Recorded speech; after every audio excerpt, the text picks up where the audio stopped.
Matthew 19, I read from the Institute for Scripture Research, the ISR, because it takes a direct translation from Hebrew to English, Greek to English, and Aramaic to English.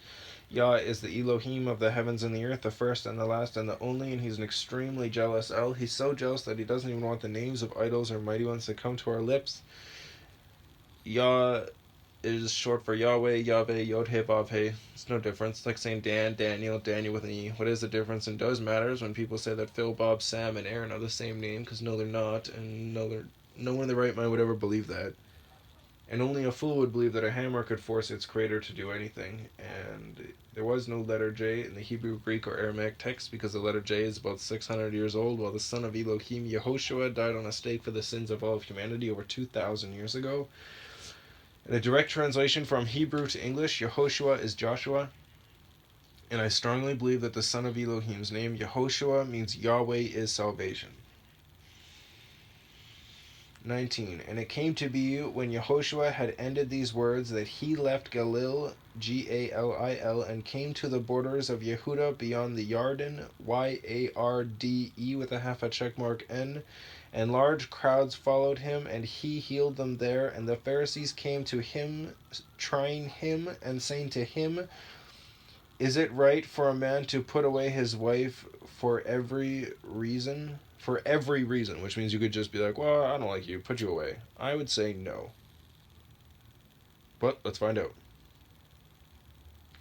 And he answering said to them, did you not read that he who made them at the beginning made them male and female?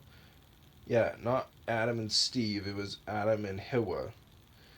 And said, for this cause a man shall leave his father and mother and cleave to his wife, and the two shall become one flesh. Having sex is being married. How'd you get married? Well, you had sex.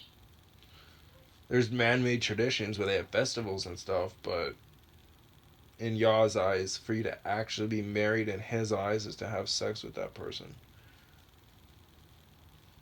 So that they are no longer two but one flesh. Therefore what Elohim has joined together, let man not separate.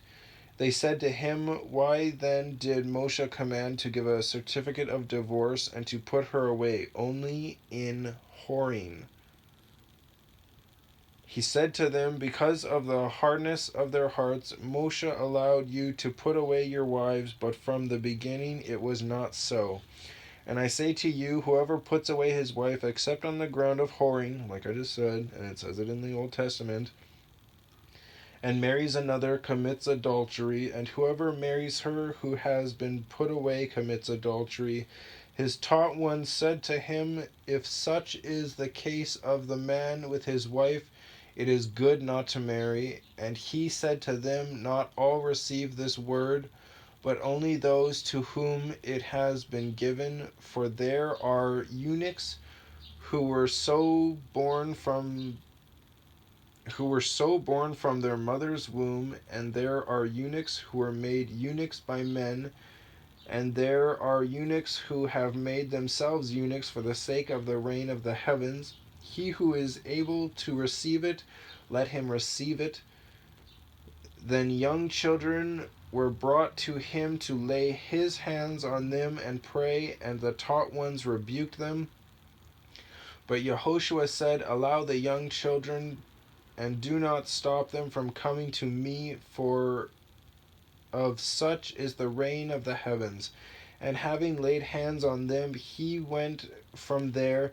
And see, one came and said to him, good teacher, what good shall I do to have everlasting life? Oh, goodness. And he said to him, why do you call me good? No one is good except one, Elohim. But if you wish to enter into life, guard the commands. Says it in the New Testament. In the New Testament about the Old Testament. Guard my commands.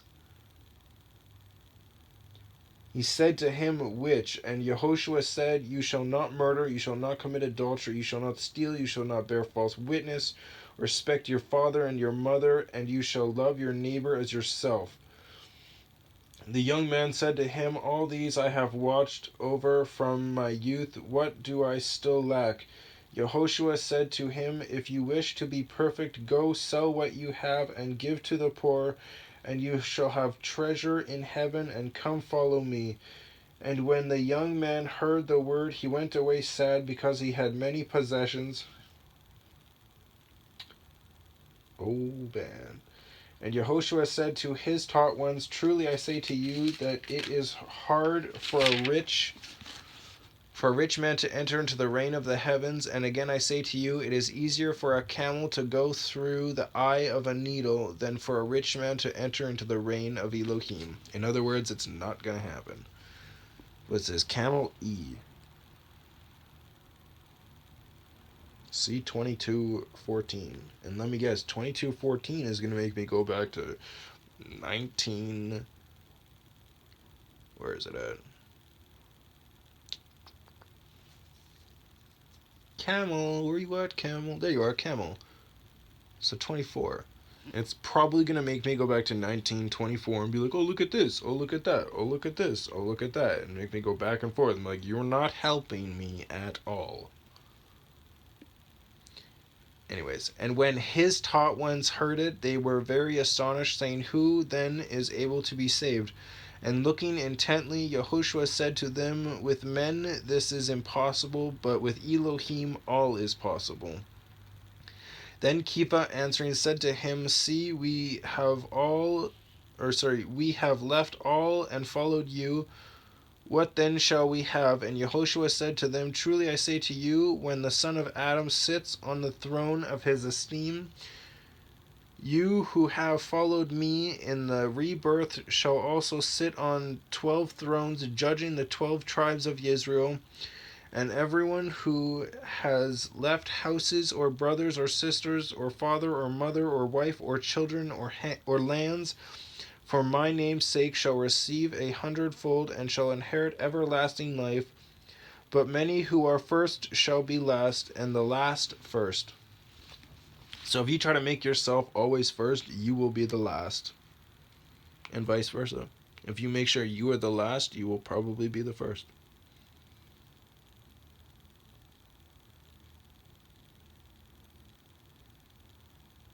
Anyways.